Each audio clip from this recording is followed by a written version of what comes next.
یہ اس آئی کیو کے لوگ ہیں. طیارے خرید رہے ہیں, کہہ رہے گورے پائلٹ لاؤ میرے لیے, میں ان کے ساتھ اڑوں گی. بھائی تمہیں پتہ نہیں کیا ہے, مطلب عیاشیاں. یہ سارا جو طبقہ اس وقت آپ پہ حکمرانی کر رہا ہے, جرنیلوں سمیت, منی فوکس ہیں, بس منی سینٹرڈ ہیں. پیسہ اور اقتدار کو کسی طرح سے قابو میں رکھو, کمانڈ اینڈ کنٹرول. تو یہ صورتحال ہے. فوج کے اندر شدید بے چینی ہے. یہ مزید بے چینی انہوں نے اب یہ نامزدگی کر کے کی ہے. دیکھو کتنے لوگوں کا دل ٹوٹتا ہے, کتنی مشکل سے آدمی وہاں تک پہنچتا ہے کہ جب وہ آگے بڑھتا ہے اور آپ نے سب کا اٹھا کے ان کی ایسی کی تیسی کر دی. اچھا, اب جلدی سے ایک جائزہ لیجئے کہ پاکستان کے پاور ہاؤسز کون سے ہیں جو سولوشن ڈھونڈ سکتے ہیں, جو کوئی کردار ادا کر سکتے ہیں اس ملک کو مصیبت سے بچانے کا. اس میں عدلیہ بہت اہم ہوتی ہے. آج اگر عدلیہ اپنے ضمیر پہ آ جائے نا, ان سب کو اٹھا کے لائن سے لگا دے اور پاکستان کے حالات بہتر ہو سکتے ہیں. لیکن عدلیہ کے ججز جو ہیں ان کو صرف اپنی سروسز چاہیے, لاکھوں روپے کی ماہانہ تنخواہ چاہیے, اور سیکیورٹی گارڈ چاہیے, خانسامہ چاہیے, اور کاریں چاہیے. ان کو یہ خوب کاریں دے رہے ہیں سستی سستی, عاصم منیر صاحب, ٹھیک ہے نا, ان کی حکومت, کہ یہ لو اور خاموش رہو. اور انہوں نے ضمیر کا سودا کر لیا, عدلیہ گئی. ٹھیک. اچھا, اب آئیے اس کے بعد میڈیا کے وہ سیٹھ جو ہیں, سب سیٹھ لوگ ہیں, ان کو پڑھے لکھے لوگ نہیں ہیں. ان کو مال لگایا, وہ مال لے کے خاموش ہیں. ٹھیک. تیسری, کیا آپ کے پاس کوئی ایسی مذہبی قیادت ہے جس پہ سب اتفاق کرتے ہیں اور ایک آواز پہ آ جائیں, جمع ہو جائیں, جیسے ایران میں ہوتا ہے؟ آپ کے پاس تو فرقہ بندی ہے, ٹھیک ہے نا, اور ذاتیں ہیں. تو آپ کے پاس ایسا کوئی مذہبی لیڈر بھی نہیں ہے, کوئی ایسا اسکالر بھی نہیں ہے. باہر پھر نگاہ جاتی ہے عمران خان کی طرف. اچھا, اب آئیے میں یہ کہتا ہوں کہ ہم یہ بات کیوں جانتے ہیں, کیوں کہتے ہیں کہ یہ ان کے بس کا کام نہیں ہے. دیکھیے, ان کے بس کا کام اس لیے نہیں ہے, آپ اس سے اندازہ لگا لیجئے. بلوچستان علیحدگی کی طرف جو گیا ہے, وہ ان کی جو تھنکنگ ہے, جرنیلی تھنکنگ, ٹھیک ہے نا, اس کا بڑا فرق ہوتا ہے. دیکھو پچھلے 78 سال پاکستان کے اٹھا کے دیکھ لو. پہلے ایک بیسک بات ذہن میں سجا لیجئے اور اس کو مان لیجئے کہ آپ کا معاشی نظام آپ کے پولیٹیکل سسٹم سے ایفیلیٹڈ ہے, اس سے منسلک ہے. جس معاشرے میں سیاسی استحکام ہوگا وہاں انویسٹر بھی آئے گا, معیشت بھی اس کی آگے بڑھے گی. اور معیشت کب آگے بڑھتی ہے؟ جب سیاسی استحکام ہو, لا اینڈ آرڈر ہو.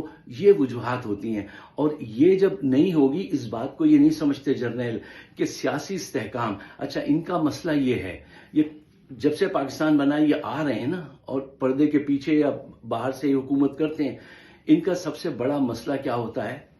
عدلیہ, اس کو یہ اٹھا کے پھینک دیتے ہیں. آئین کو انہوں نے اپنی من پسند کے حساب سے چینجز کرا لیے, اپنے حساب سے تا حیات استثنا لے لیا ہے, ایٹم بم پہ ٹوٹل کنٹرول لے لیا ہے. ساری چیزیں لے کے بھی سیاسی استحکام کے اکھاڑ پچھاڑ میں لگے رہتے ہیں.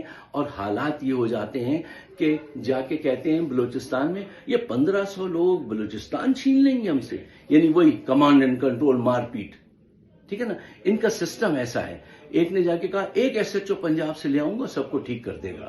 ایک ڈی جی آئی ایس پائی کوئی بڑے آفیسر تھے, انہوں نے کہا کہ یہ منرلز, یہ بلوچی کیا اپنے جہیز میں لکھوا کے لائے تھے. دیکھیے یہ تھنکنگ کو سمجھیے, اس ٹون کو سمجھیے. یہ جرنیلوں کی, زبردستی کرنے والوں کی سوچ ہوتی ہے. سیاسی نظام ایسے نہیں چلتا. سیاسی نظام ایسے چلتا ہے, سیاسی لیڈر آتا ہے, وہ ناراض لوگوں کو بیٹھتا ہے, ان سے ڈیبیٹ کرتا ہے, ان کو ملا کے چلاتا ہے. کمانڈ اینڈ کنٹرول ہر وقت نہیں کرتا. وہ کہتا ہے ٹھیک ہے, اچھا تمہیں یہ شکوہ ہے, آؤ بیٹھیں ڈیبیٹ کریں, تم اس سے زیادہ لے لو, چلو تم اس وقت کم لو, اس کو. وہ ملا کے چلتا ہے, اس کی بڑا سافٹ تھنکنگ سے. اور کریٹیکل تھنکنگ کے ساتھ کون چلتا ہے؟ سیاسی رہنما, چاہے وہ کتنا بھی خراب ہو, ٹھیک ہے نا. اور یہ جرنیل جو ہے ہر وقت بندوق تانے کھڑے.